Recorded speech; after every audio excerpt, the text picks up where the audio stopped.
السلام عليكم ورحمة الله وبركاته. أهلا ومرحبا بكم في قناة حسن رضوان التعليمية. النهاردة إن شاء الله موعدنا مع الدرس العاشر، وهو بعنوان كيبورد شورت كات أو اختصارات لوحة المفاتيح.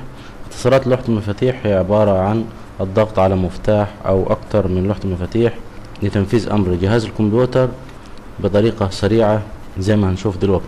لما بنستخدم قائمة ستارت بنضغط على رمز ستارت من شريط المهام من هنا ضغطة، ثم نفتح مثلا جهاز الكمبيوتر او نفتح اي شيء في قائمة ستارت. يمكن فتح قائمة ستارت عن طريق زر الويندوز لوجو او شعار الويندو من لوحة المفاتيح. وطبعا زي ما شفنا في الدرس الاول يوجد في لوحة المفاتيح مفتاحين لزرار الويندوز لوجو، احداهم على اليسار والاخر على اليمين من لوحة المفاتيح، حيث يمكن بضغطة واحدة على زرار الويندوز لوجو فتح قائمة ستارت واخفائها مرة اخرى.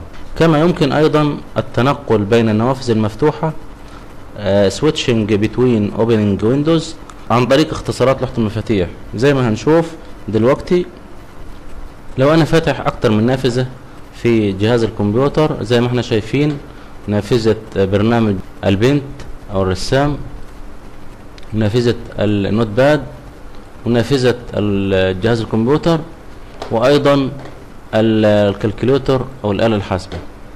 فطبعا يمكن التنقل بين هذه النوافذ بالطريقة التقليدية عن طريق زر الماوس. بختار النافذة طبعا اللي انا بختارها بتكون هي الاكتيف ويندوز او النافذة النشطة، ويمكن اختيار نافذة اخرى بالضغط على شريط العناوين لهذه النافذة فتكون هي النافذة النشطة.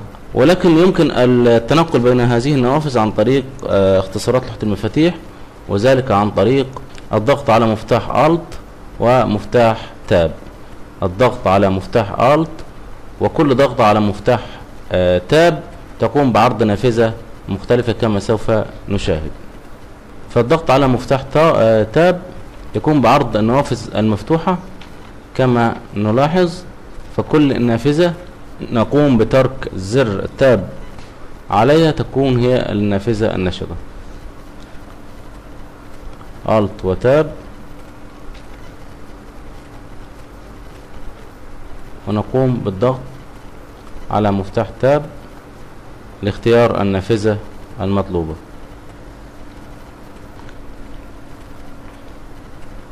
طبعا زي ما احنا شايفين البرامج دي طبعا برامج تسجيل. ده برنامج التسجيل. احنا البرامج او النافذة المفتوحة عندي على الجهاز اللي هو الكالكوليتر وسطح المكتب، ونافذة جهاز الكمبيوتر، ونافذة البينتنج او الرسام، ونافذة النوت باد. طبعا كل ضغطة على تاب بتظهر نافذة.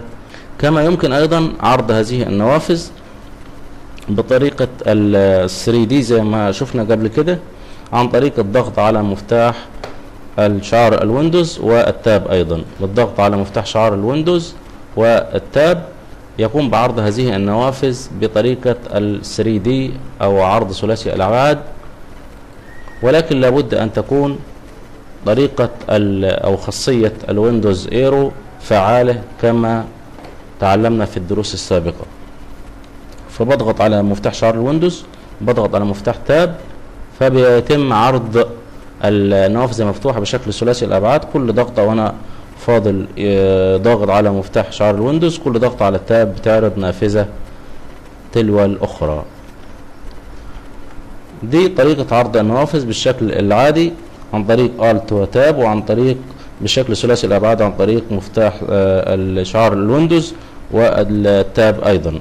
كما يوجد ايضا العديد من المهام لكل زر من ازرار لوحة المفاتيح يؤدي مهمة على الجهاز الكمبيوتر. فممكن ايضا غلق النوافذ المفتوحة نافذة تلو الاخرى عن طريق مفتاح الت واف 4. بالضغط على مفتاح الت واف 4 يقوم بغلق نافذة من النوافذ المفتوحة تلو الاخرى. يعني الافتراض ان انا فاتح النوافذ دي عندي على الجهاز، كل ضغطة من مفتاح الت واف 4، طبعا ده مفتاح الت واف 4، الت واف 4، بفضل ضغط على مفتاح Alt، وكل ضغط على مفتاح F4 أقوم بغلق نافذة من النوافذ المفتوحة كما سوف نشاهد. وأيضا مفتاح F1 يقوم بعرض نافذة المساعدة والدعم الخاصة بالويندوز، ويندوز هيلب اند سبورت. بالضغط على مفتاح F1 يقوم بعرض نافذة ويندوز هيلب اند سبورت الخاصة بالويندوز ويندوز 7. كما أيضا يمكن استخدام مفتاح F2 في تغيير أو إعادة تسمية الفولدرات والملفات. يعني مثلا عندي مثلا فولدر زي الفولدر بتاع القرآن، عشان أعمل إعادة تسمية ليه وأسميه باسم مختلف بالطريقة التقليدية بضغط على كليك يمين من الماوس، ثم بختار من هذه القائمة رينيم أو إعادة تسمية، وبضغط عليها. بيتم تظليل الاسم وببدأ أكتب الاسم الجديد، ثم بضغط انتر أو أضغط في أي مكان فاضي في الديسكتوب بيتم اعتماد هذا الاسم. فأنا ممكن بضغطة واحدة من مفتاح F2 بعد اختيار المجلد، يعني مثلا أكون مختار المجلد ده أو ده، بضغط على F2 بيفتح نافذة أو بيقوم بإعادة عمل إعادة تسمية للملف. بكتب الاسم الجديد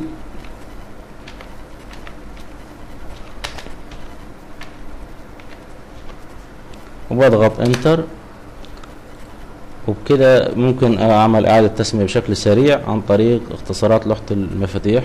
كما يمكن ايضا استخدام مفتاح F5 في تحديث الصفحة او تحديث الجهاز.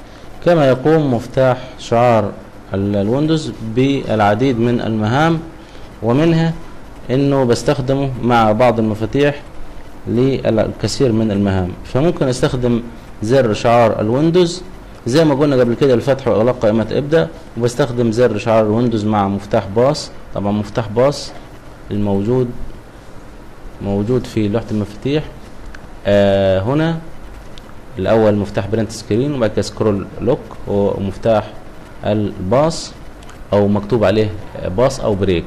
بضغط على مفتاح شعار الويندوز ومفتاح باص او البريك، بيقوم بعرض مربع حوار لخصائص النظام. يعني لما اضغط عليهم بيتم عرض هذه النافذة، وهي بتحوي خصائص نظام الكمبيوتر او خصائص النظام التشغيل الموجود على الكمبيوتر. كل ما المعلومات اللي انا بحتاجها عن الجهاز وعن الرامات وعن الويندوز وعن كل شيء. لو عندي في نوافذ كتير مفتوحة بضغط على زر شعار الويندوز وحرف الدي بيعمل عرض لسطح المكتب. لو كمان عندي مثلا يعني هنشوف الكلام ده بشكل عملي.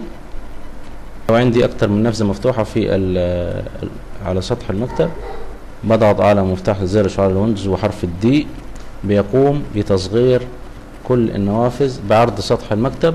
طبعا لاستعادة النوافذ المفتوحة كليك يمين على شريط المهام وبختار شو اوبن ويندوز او عرض النوافذ المفتوحة، بيتم عرضها مرة اخرى. ولو ضغطت ايضا على زر شعار الويندوز زائد حرف الام بيتم تصغير كل النوافذ الى شريط المهام. زر شعار الويندوز وحرف الام بيتم تصغير النوافذ المفتوحة، كل النوافذ المفتوحة. والضغط على زر شعار الويندوز ومفتاح شيفت وحرف الام بيتم استعادة النوافذ المفتوحة.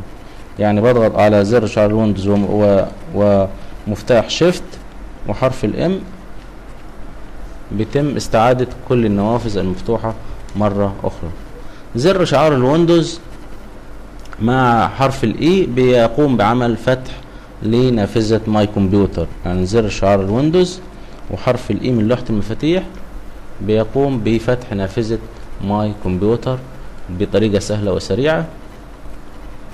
كمان عندي طريقة لتكبير النافذة. يعني عندي نافذة زي دي بزر شعار الويندوز والسهم العلوي في الاسهم الارو اللي احنا خدناها قبل كده. زي ما قلنا قبل كده الاسهم دي ده الأسهم، السهم العلوي والسهم السفلي واليمين والسهم الأيمن والسهم الأيسر زي ما خدنا في الدروس السابقة. لو أنا عايز أكبر هذه النافذة ممكن عن طريق زر شعار الويندوز والمفتاح العلوي بيتم تكبير هذه النافذة، وممكن أصغرها عن طريق لوحة المفاتيح أيضا بزر شعار الويندوز والسهم السفلي.